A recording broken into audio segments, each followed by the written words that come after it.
Trouble Funk. The core members of Trouble Funk are Rio Edwards, Robert Reed, James Avery, Tony Fisher, Chester Davis, Timothy David, Matt Carey, Emmett Nixon, Taylor Reed, David Rudd, and Gerald Reed. Tony Fisher, also known as Big Tony, his cousin Dyke, rest in peace, and Taylor played in bands 8000 BC and Demolition before Trouble Funk. Big Tony held down percussion, vocals, bass guitar. Dyke, who could play all instruments except for drums, held down horns and guitar, and Taylor, keyboards and vocals. According to Big Tony, Dyke was a bit of a control freak in these groups. Because he tended to be a bit heavy-handed as far as the music went and trying to take control, Big Tony said he had to bounce. Rio Edwards, who was the leader of Trouble Band and Show, was looking for a bass player, and he approached Big Tony. Big Tony accepted the offer. Trouble Band and Show was a band who played top 40 tunes around DC. Later, Dyke would join his cousin Big Tony again when he auditioned for the Trouble Band and Show. Dyke joined to play guitar, but as soon as he joined, the keyboard player left, and because Dyke was a multi-instrumentalist, they used him on keyboards and guitar. This version of the band started to gel a bit, and they started playing original tunes. During live shows on top of Dyke's keyboard stand, they had a big sign that read, "Trouble will funk you." But Trouble and Funk were bigger than the rest of the letters, so from a distance, all you could see was Trouble and Funk. The name stuck. DC's Club LeBaron played go-go from midnight to 6 a.m. Chuck Brown of Chuck Brown and the Soul Searchers played from about 2 or 3 in the morning till 6. The Club LeBaron needed an opening act, and Trouble Funk was chosen. They were playing top 40 dance tunes, and no one in the crowd was dancing. After the shows, they would sit around and point fingers of blame at each other, trying to see why the crowd was just staring at them for the whole set. Big Tony would sit and watch Chuck Brown's set and see how he hypnotized the crowd. There were 2 things that he noticed. The first thing was that Chuck had an intimate connection with the crowd. Chuck employed call and response techniques similar to what Go-Go's cousin Hip Hop did in the early days. So Chuck made the audience feel like they were part of the show. The second thing that Tony noticed was between songs, the drummer never stopped. He played the same exact beat between songs for the whole 2 or 3 hour set. We're talking 1975, 1976 at this point. Big Tony, after noticing how Chuck Brown had such a good rapport with the crowd, decided to get a microphone himself so he could employ some call and response techniques. Tony and his cousin Dyke had been messing around with a song called Roll With It, an original composition of theirs.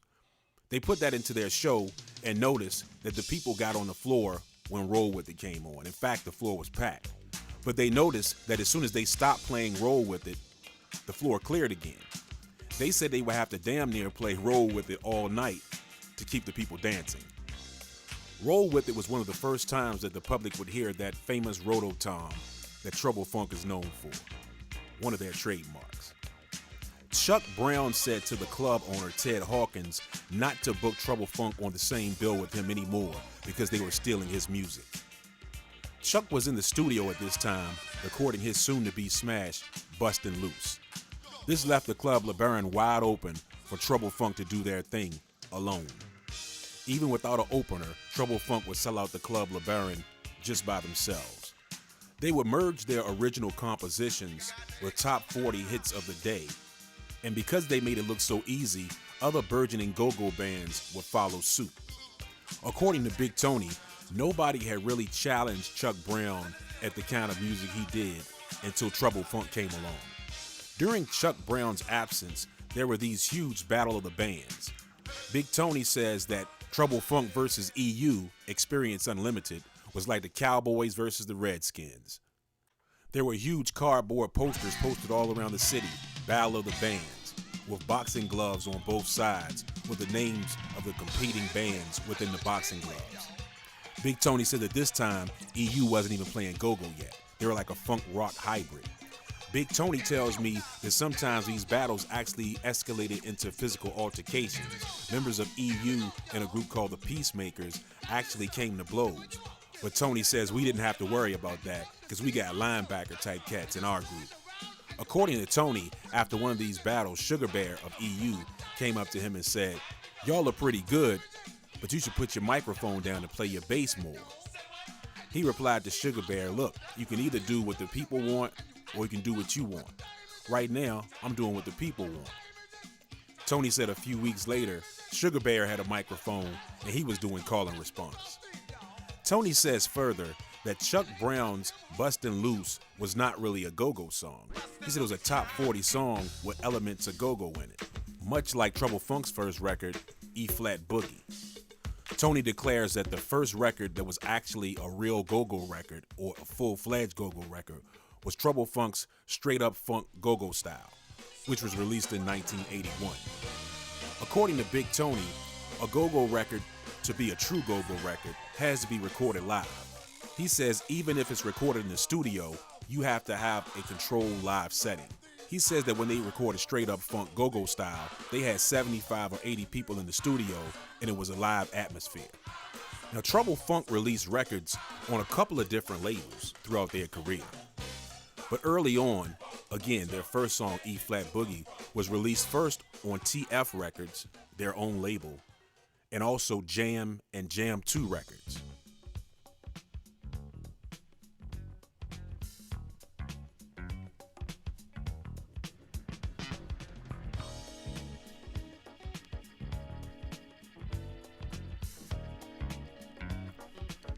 With TF, or Trouble Funk Records, they sold very well, but the band did not have the distribution power to meet the demand for the records. To solve this dilemma, the band partnered with Henry Moore and his Jam 2 record label. He had better distribution, but they did not make as much money. 1980 would see quite a few different releases from Trouble Funk. Amongst those, the previously mentioned E-Flat Boogie, Super Grit, which was based on a dance called Super Grit, where the actual dancer would make the ugliest face he could and just bob his head to the music.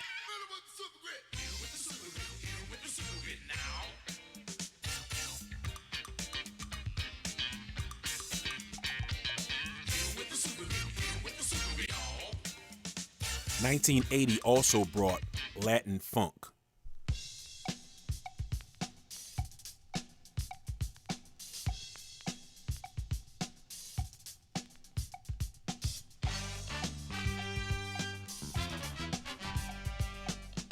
Hands down, the most popular 1980 Trouble Funk release was definitely Pump Me Up. Pump Me Up, even though it's a staple in the hip-hop community, has been rapped over. DJs have used it to backspin in their DJ routines. It's certainly one of the most scratched records out there as far as the DJ community. But what it doesn't get credit for is being one of the first rap records.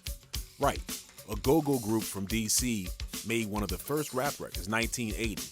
This was not a way you could categorize them and say, well, they really weren't rapping on the beat or anything like that. They were doing the same style of rap that the New York MCs were doing. They were storytelling just like the New York MCs. It wasn't a novelty record like a lot of the records in 79 and 80. It was a real rap record.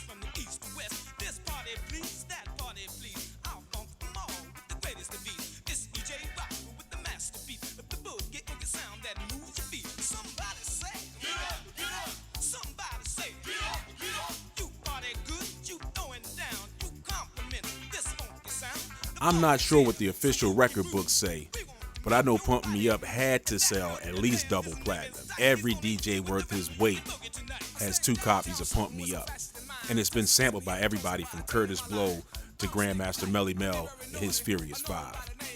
In 1981, Trouble Funk will release 2 live records, Straight Up Funk Go-Go Style Live and Straight Up Funk Go-Go Style Live Part 2, also known as Trouble Funk Live.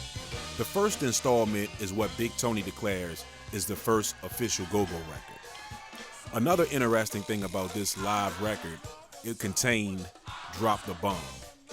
This is a 2-record set that in the tradition of go-go is just non-stop music. No real songs, no song structure. Go-go was a live party. These records have no hook. The live go-go record goes from one groove to the next. Call and response, moves on to instruments, and keeps it moving. But Drop the Bomb is probably the definitive Trouble Funk song.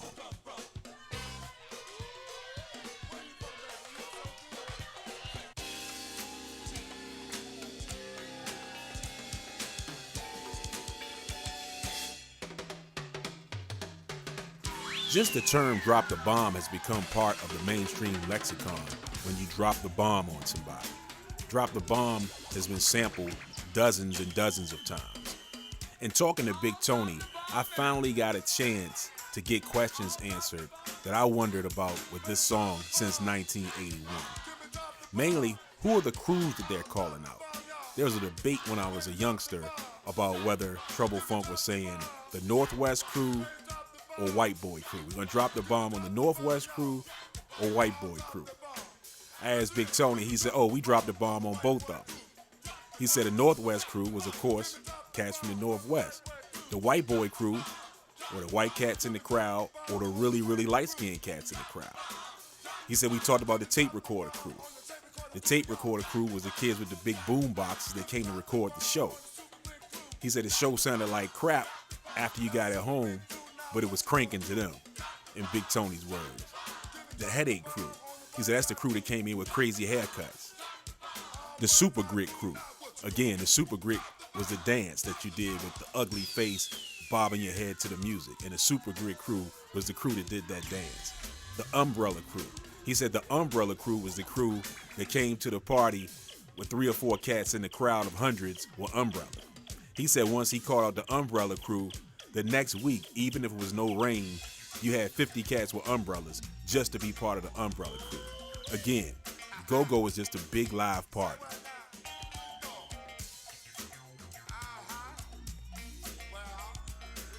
But back to the label situations with Trouble Funk. We'll get back to the records. Because damn near every record from 1980 to 1984 was sample heavy material from some of the biggest in hip-hop. And some of these records you may have not even known were Trouble Funk records or go-go records at all.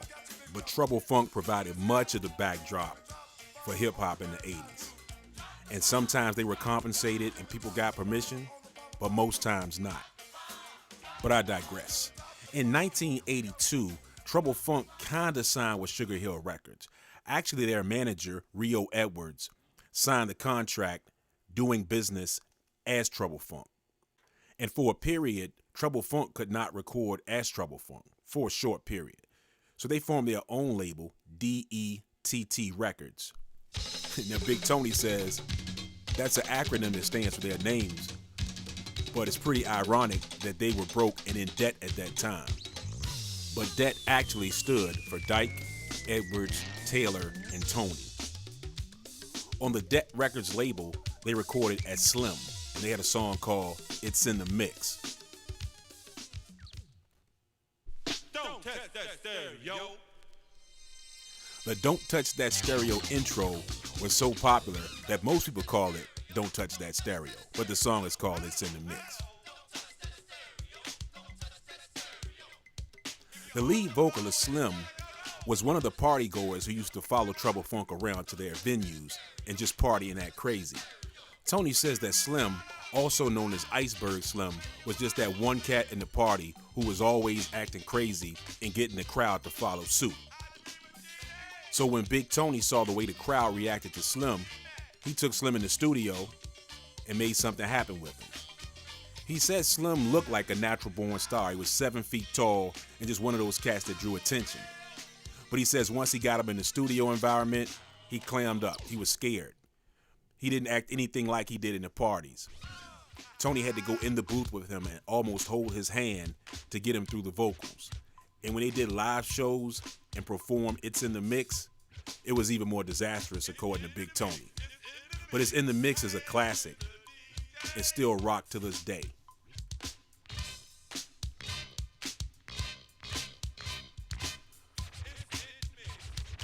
During this period where they couldn't record as Trouble Funk, they also recorded as Hot Cold Sweat.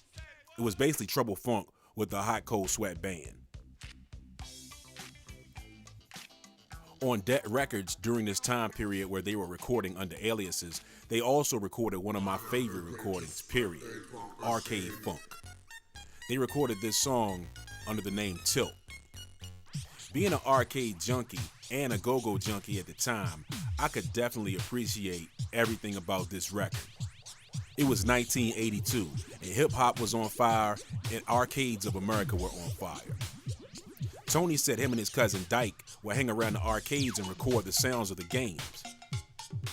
Because they couldn't put the actual sounds on the tracks, they studied the keyboards and synthesizers used by the arcade companies to make the games.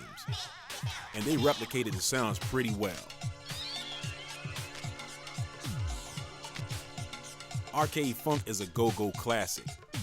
Big Tony said they made it in response to groups like Nucleus, Soul Sonic Force, and the electro scene that was really hot around '82. It was two versions.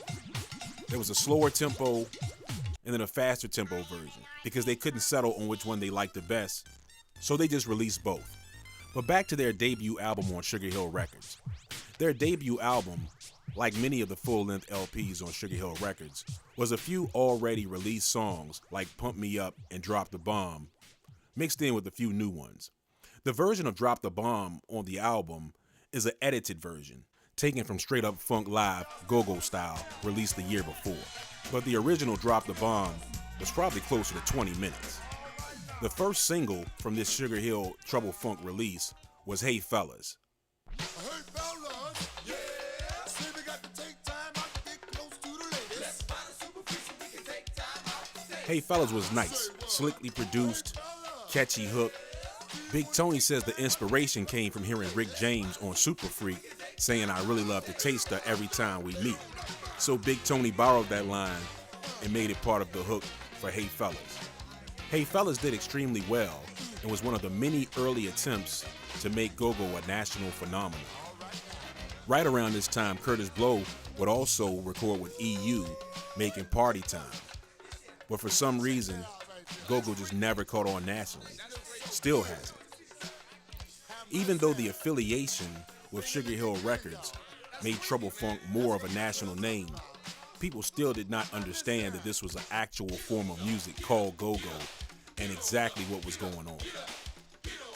And even though they were known nationally now, they say still no money came with this deal. Tony says that they had 2 or 3 albums worth of material recorded that was never released on Sugar Hill Records. That unreleased material most likely perished along with the Sugar Hill Records building in a fire that they had years ago. For those that are record collectors and for those who are lovers of go-go, you might remember seeing Cted Records. Tony says that this was an attempt by Max Kidd, a Washington, D.C. area promoter, to capitalize off of what they were doing, but that label had nothing to do with Trouble Funk and their official releases.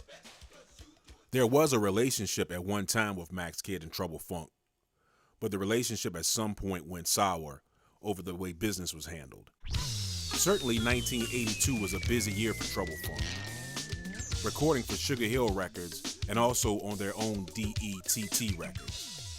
1982 also delivered another classic release, one of their signature songs. Based on Kraftwerk's Trans-Europe Express, Trouble Funk dropped Trouble Funk Express.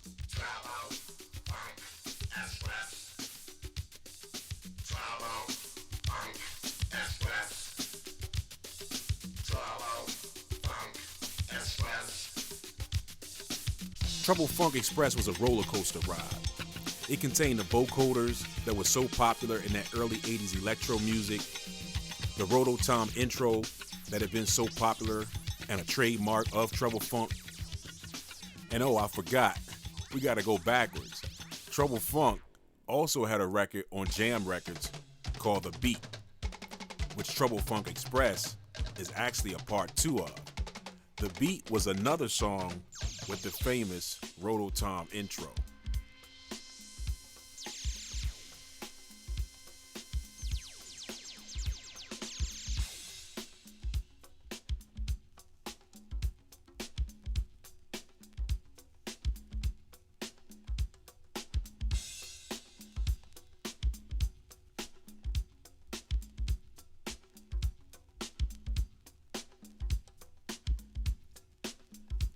so one can clearly see the similarities between the beat and Trouble Funk Express.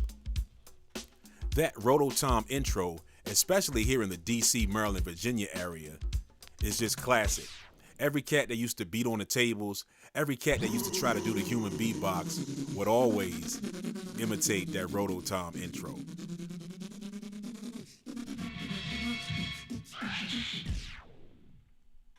"1982 would bring another classic that's been heavily sampled, and the heavily sampled song became a classic itself. Let's Get Small.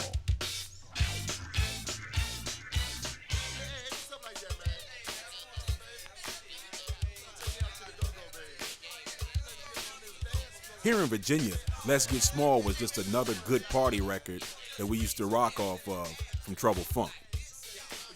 But in New York, in the tri-state areas, Let's Get Small was a breakbeat. It's even part of the Ultimate Breaking Beats breakbeat compilation.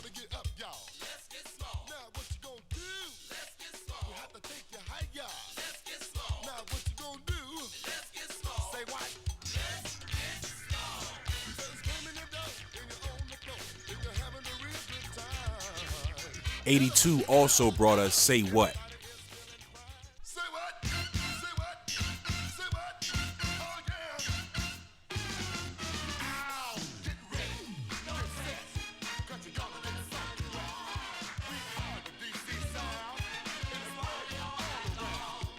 So Early in the Morning was another 1982 classic.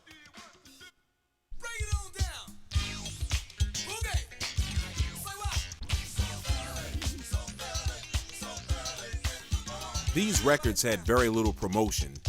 They weren't receiving daytime radio play.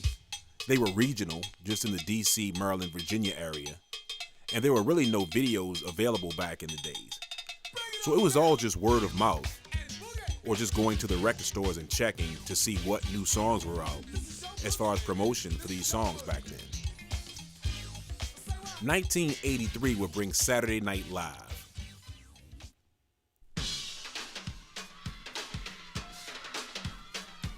According to Big Tony, DC promoter Max Kidd had convinced Chris Blackwell over at Island Records that he had all the go-go groups signed to him.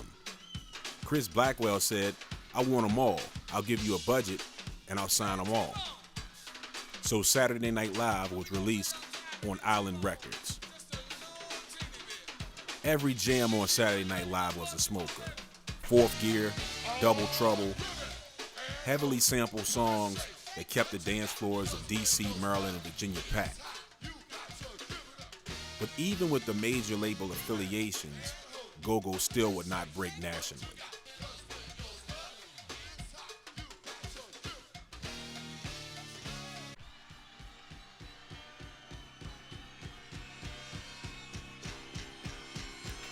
This live record almost did not come to pass.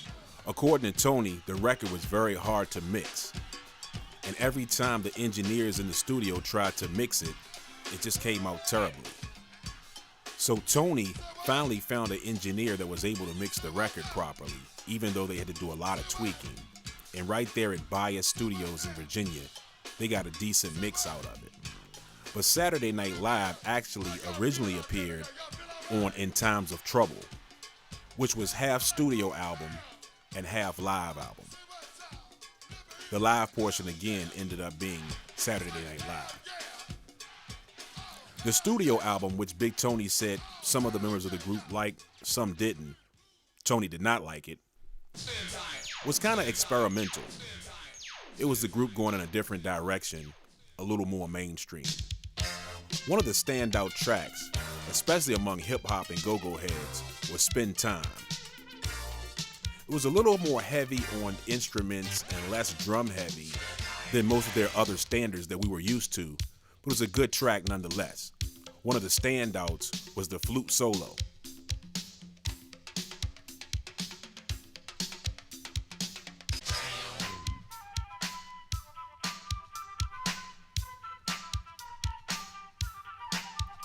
"1985 would bring Still Smokin'. Still Smokin' was from the soundtrack of a movie called Good to Go that never quite got off the ground. According to Big Tony, Good to Go was loosely based on the life of Max Kidd.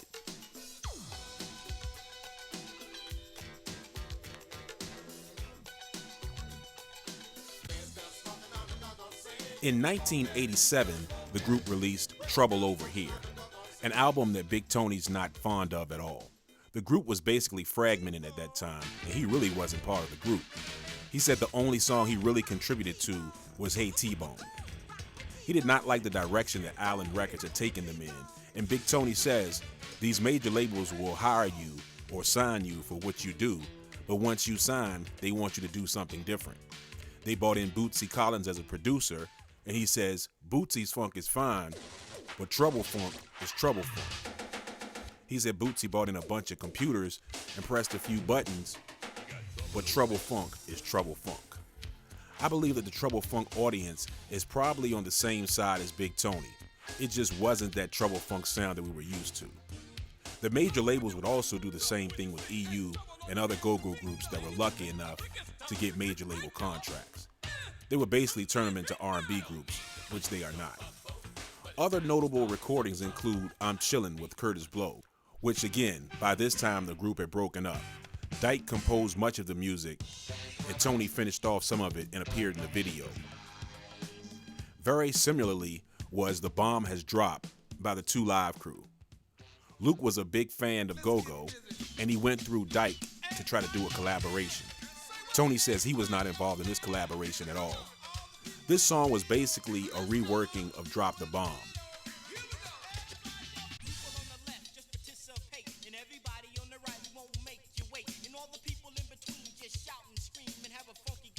Trouble Funk still records and tours today. Even though Big Tony is the only original member, he is still the leader of Trouble Funk, and they still sound as good as ever. Like the rest of the go-go movement, Trouble Funk never really got their true props. They're a household name on many levels, but the rest of the country never really did understand go-go. The industry never understood go-go, and go-go was just always hard to market. Go-go is really just a live music. It's meant to be enjoyed live. It sounds good on records, but it's very hard to promote. Most of the time, the songs don't have any kind of structure or hook because they're based on a party. The times that they do have a structure and hook, they usually are more R&B songs than go-go. But for those who are familiar with the go-go movement, besides Chuck Brown and the Soul Searchers, Trouble Funk's name is synonymous with go-go music. Trouble Funk has provided the backdrop for artists such as the Beastie Boys, KRS-One, LL Cool J, K9 Posse, and the list goes on and on.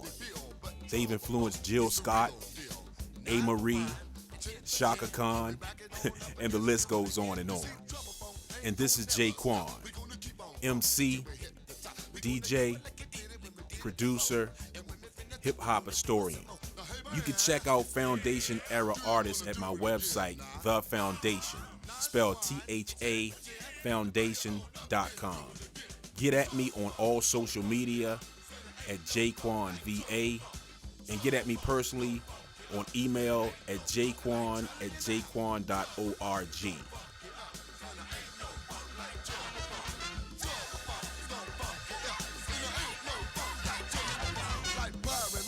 Solve the case, just listen to the sound of the funky bass. Like Little Boy Blue, come blow your horn, they gon' boogie on down to the break of dawn. Like party over here, a party over there, you got a party on in this atmosphere. You just wiggle your neck and stop your feet and boogie on down to the funky beat. And get down, down, down, down, down, down, down, down. Get down, down, down, down. We like to see you do it, you do it. Get down, down, down, down, down. Get on down, down. Get down, down. Get your back on up and do it again. Trouble Funk, gon' funk it up. And there ain't no funk like Trouble Funk. Trouble Funk, gon' funk it up. And there ain't no funk. Don't quit it. Trouble Funk, gon' funk it up. Say hit it, but don't quit it. Trouble Funk, gon' funk it up. And there ain't no funk like Trouble Funk. Doing up against the wall, y'all. Doing up against the wall. Say